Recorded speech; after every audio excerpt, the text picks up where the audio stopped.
All right, well, good afternoon, everybody. It's great to have you. Look, I think that we are 1 week into President Trump's historic peace plan in the Middle East, and things are going, frankly, better than I expected that they were.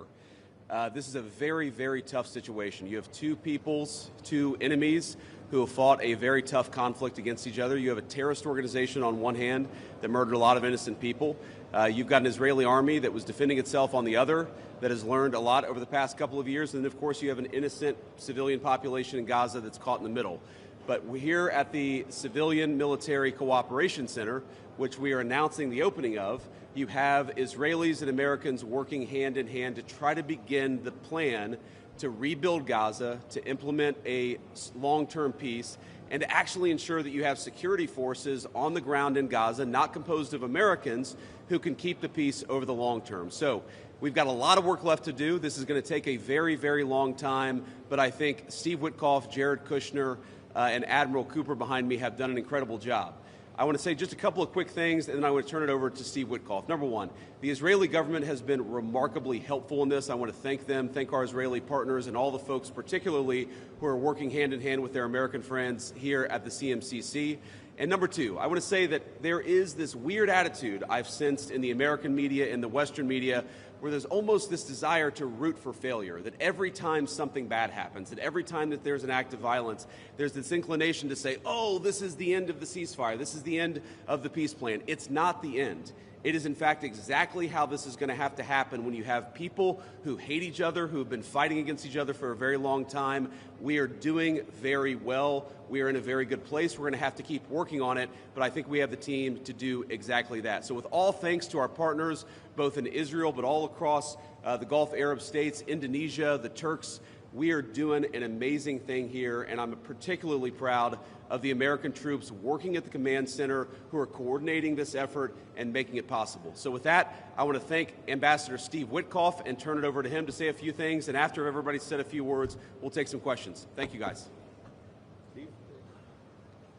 Well, thank you very much, Mr. Vice President. We're really proud of what's happened here. It's an amazing effort. It's a great coordination between our partners.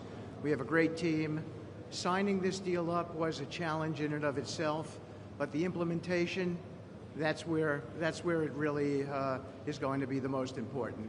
And I think we are exceeding where we thought we would be at this time. I think the Vice President has come out here. He sees that. The Secretary of State will be out here. I can't tell you what a privilege it is to work with the team that we have, with Jared, who's extraordinary, the President, of course, and the Vice President, and Admiral Cooper. I would also say this. We're learning so much here. This CMCC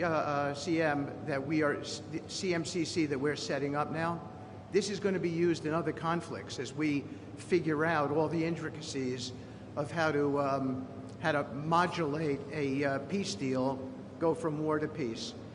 Lastly, in closing, I want to speak about the morning that me and Jared had. We met with 10 hostages and their families, and it was really an emotional moment. And I felt blessed to be in that room.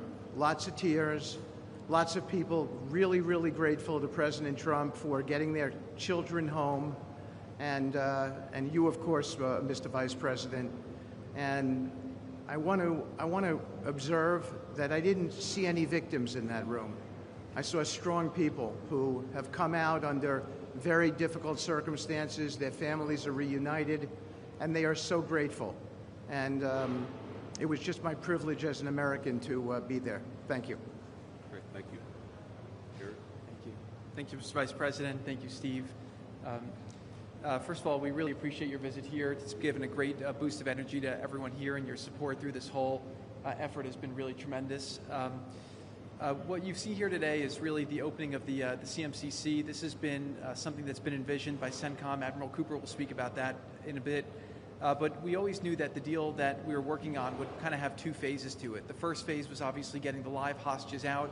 We're currently making progress on the hostages, the bodies that are still there. I think almost half are out now, and we had very good meetings with the Israelis. I know the Vice President's here to put a lot of effort into that today to hopefully make sure we can complete that mission in phase two. At the same time, the humanitarian aid, there's actually been surprisingly strong coordination between the United Nations and Israel, which is something that we've been able to help synthesize, get each other to air their concerns and to find out how we can do it better so that the aid reaches the people in Gaza and doesn't go into the wrong hands there. Finally, I'll say that there has already been a lot of efforts over the last years by really concerned people to think about what happens next in Gaza. And there's a lot of great things happening here. More will be released in the coming days. But the most important thing here is to figure out how you really get a good deconfliction coordination center. This really has been a startup. There's been a lot that's been done. It's amazing to think it's only been a week. But I actually, with the pace of work and the commitment of everybody, I think in a week from now you'll see even more progress. I want to echo what the Vice President said about how a lot of people are getting a little hysterical about different incursions one way or the other, but what we are seeing is that things are going in accordance. Both sides are transitioning from 2 years of very intense warfare to now a peacetime posture, and really thanks to Admiral Cooper, CENTCOM, and the CMCC to try to build that deconfliction mechanism in order to make sure that we can get to a proper de-escalation. We have some flags that we put up here. This is not fully representative of the countries that are here. It's happening very rapidly, that people are agreeing to come on board, agreeing to help. People really want to be a part of this, and it's just happening very, very quickly. So we'll try to continue to give the updates as it progresses, but really just thank you to the entire team here who's made all this possible. It's been a lot of sleepless nights, around the clock effort, and it's really been great coordination because everyone believes that it is possible to create something better in Gaza, and we have to believe it, we have to work hard for it, and if we all work hard to do that, then I do believe a great outcome is possible. Thanks, Chair. Admiral? Well, Mr. Vice President, thank you for joining us here today at the CMCC. Consistent with our Commander-in-Chief's direction, this facility will be the hub for the delivery of everything that goes into Gaza as we look to the future, delivering on the Commander-in-Chief's commitments. 200 of America's sons and daughters who wear the cloth of the nation have stepped up and are serving here. I just couldn't be prouder, and I know that you are as well. Thank you so much. Great. Thanks, Admiral. And gentlemen, we'll take a few questions now. Sir.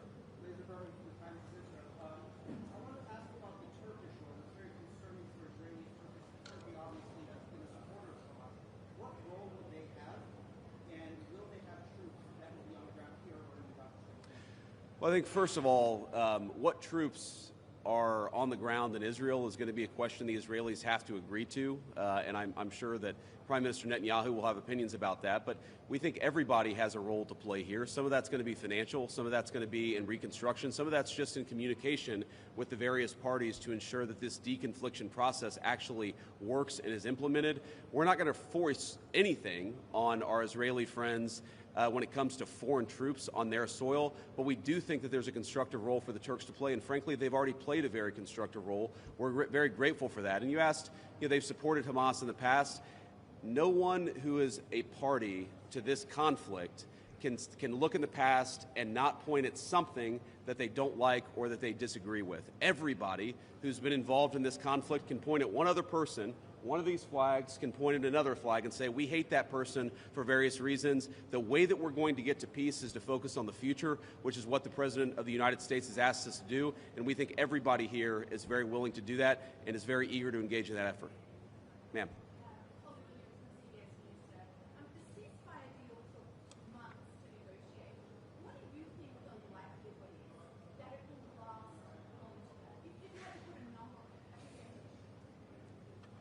Well, Jared's the investor here. I'm not going to give you a percentage, but look, what we've seen the past week gives me great optimism the ceasefire is going to hold.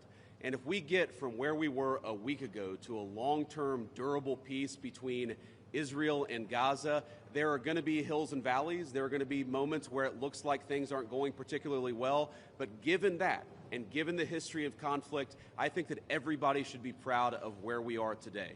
It's going to require constant effort. It's going to require constant monitoring and supervision. That's part of the reason that Admiral Cooper and his team is here, is to mediate these disputes, to mediate these disagreements as they come up. But look, right now, I feel very optimistic. Can I say with 100% certainty that it's going to work? No. But you don't do difficult things by only doing what's 100% certain. You do difficult things by trying, and that's what the President of the United States has asked us to do. Sir.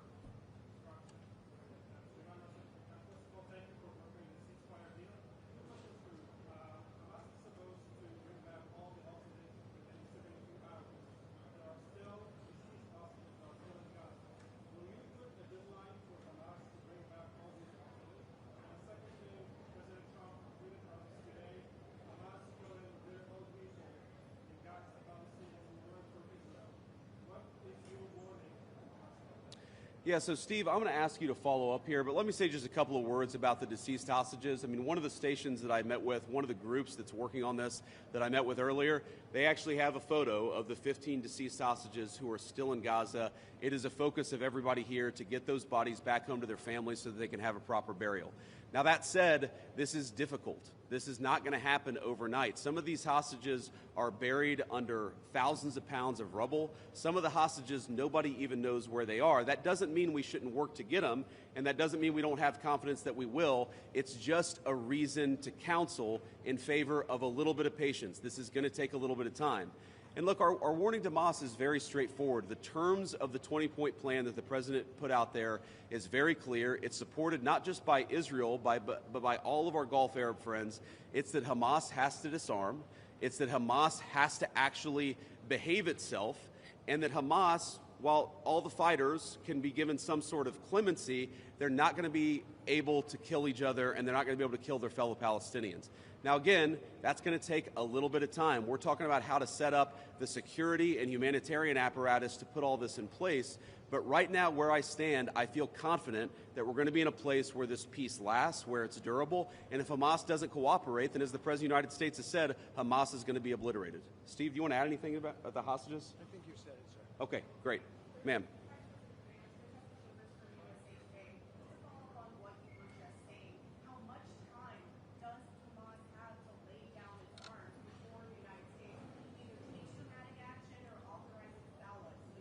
Well, look, the president actually put out a truth this morning that I thought was very instructive. We know that Hamas has to comply with the deal, and if Hamas doesn't comply with the deal, very bad things are going to happen. But I'm not going to do what the President of the United States has thus far refused to do, which is put an explicit deadline on it, because a lot of this stuff is difficult.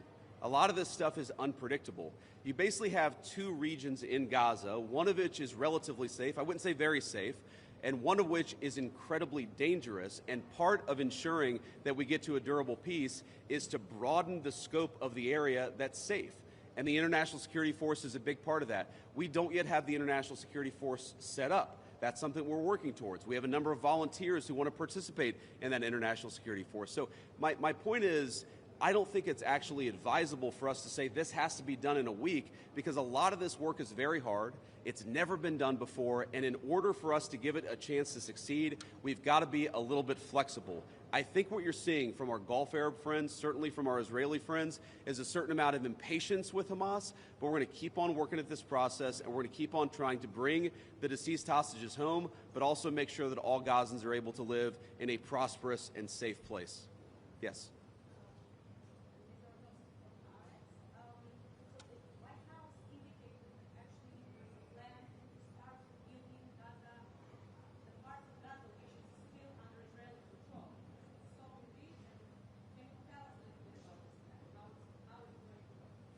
Yeah, Jared, you want to say a few words about that? Okay. So, first of all, no reconstruction aid, no reconstruction funds will be going into areas that Hamas still controls. And as far as the demilitarization goes, once the ISF is up, there needs to be a security force that they can feel safe from, that in order for it to be the transition to be complete. So that needs to happen. There are considerations happening now in the area that the IDF controls, as long as that can be secured, to start the construction as a new Gaza, in order to give the Palestinians living in Gaza a place to go, a place to get jobs, a place to live. So that's one of the many things being considered. Right now, again, there's been several work streams that have occurred over the last years. Those are all being synthesized and updated here at the center, and then they'll go before President Trump and the Board of Peace to get recommendations on what to build, how to phase it, but that's definitely something now that's being very strongly considered. Great. Sir? Oh, sorry. Why don't we do the guy in the back, and then we'll do you in the blue jacket. Thank you. Go ahead. Could you speak up for me?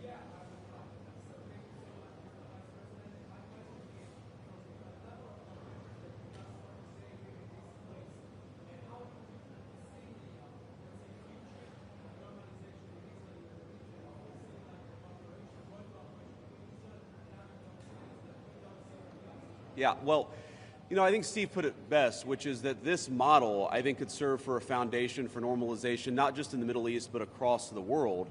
Because what we're taking, again, is a long-term, protracted conflict with two enemies who really don't like each other, and we're actually creating a model that can lead towards sustainable peace. Now, we know that a lot of our Gulf Arab friends would like to have normalized relations with Israel. We know that getting this peace on a sustainable pathway is sort of the critical first step of that. But look, I feel very optimistic about where we are. Knock on wood, you never know how this stuff is going to go.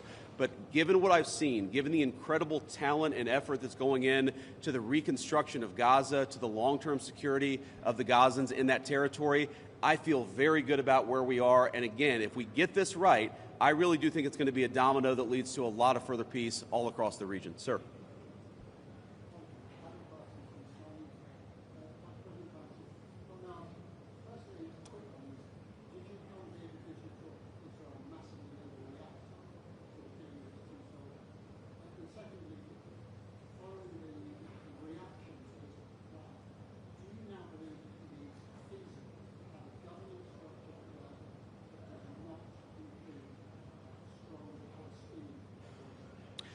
Well, so on the first question, no. My visit had nothing to do with events of the past 48 hours. We had actually tried to plan this visit, frankly, months ago, and now we thought this would be a good time to do it. It ended up working out. As you know, sometimes calendars are difficult, especially when you're the Vice President of the United States. But I wanted to come. I wanted to check in on things. I wanted to, talk to the troops who are working very hard to coordinate this massive relief effort. And I wanted to just see how things were going and put some eyes on it so I could call the President of the United States and actually, it's one thing to read about it. It's one thing to talk with Jared and Steve on the phone about what's going on the ground. It's another thing to actually shake somebody's hand, to look them in the eye and to understand what are the challenges, what are the things they need from me. I mean, I heard from relatively junior troops very simple things that would make their lives easier that I'm going to take back to Washington and hopefully help them with. That's why you do a visit like this, not because of anything that's happening on the ground. On your question about what is the ultimate, authority in Gaza look like, I don't know the answer to that question. And I think what's so cool, what's so amazing about what these guys have done is that we're creating a governance structure that is very flexible to what happens on the ground in the future.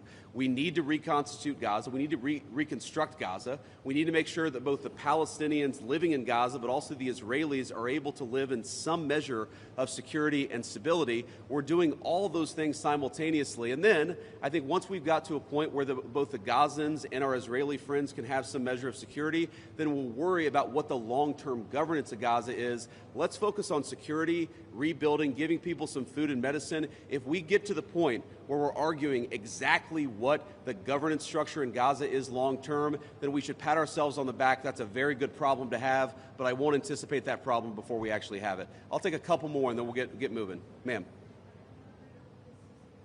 Could you speak up? Thank you.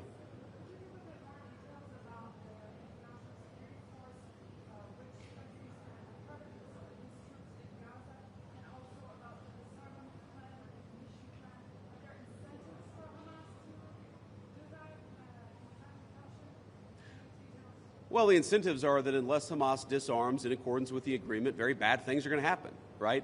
And also the incentive is that if they disarm, there is a better future for everybody on the other side of it. But in terms of the International Security Force, Steve and Jared, Admiral Cooper, are working on that very issue right now. Remember, this peace deal was struck under the president's leadership literally a week ago. The hostages were returned, 6 days ago, 5 days ago? So we're in the phase now where we're actually starting to conceptualize what that international security force would look like. I think it's important for Americans to know a couple of things. Number one, there are not going to be American boots on the ground in Gaza. The President of the United States has made that very clear. All of our military leadership has made that very clear. What we can do is provide some useful coordination. How do you take, the Gulf Arab states, plus Israel, plus plus the Turks, plus the Indonesians, how do you actually get those folks to work together in a way that actually produces long-term peace? The only real mediators are the United States of America. And so that's the role that we're going to play. I think the American people should be proud of it, but they should know that there are going to be no American boots on the ground in Gaza. Sir, in the back.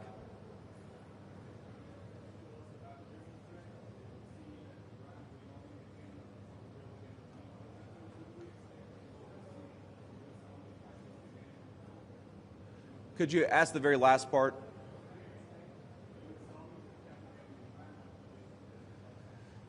Well, I'm not going to make any announcements here today. The President of the United States has been very clear about our policy with regards to Iran. It's that he actually wants Iran to be prosperous. He wants to have good relations with the Iranians, but they cannot have a nuclear weapon. And so we're going to keep on using and exhausting every diplomatic means possible to try to ensure that Iran does not have a nuclear weapon. That's our focus, and that will remain our focus for the indefinite future. Let me just leave us with one final thought here. So I've been to Israel once in my entire life. I came for about 36 hours, and as a Christian, I think the world's Christians will know that this country, that this region of the world means a great deal to me. And at some point today, I hope to go, or at some point in the next couple of days, I should say, I hope to go to the Church of the Holy Sepulchre, which Christians believe is the site that Jesus Christ was crucified in. And I know that Christians have many titles for Jesus Christ, and one of them is the Prince of Peace. And I'd ask all people of faith, in particular my fellow Christians, to pray that the Prince of Peace can continue to work a miracle in this region of the world. I think that we have made incredible strides over the past week. We're going to have to make a lot more, but I think with your prayers, with God's providence, and with a very good team behind me, I think we're going to get it done. Thank you all. Take care.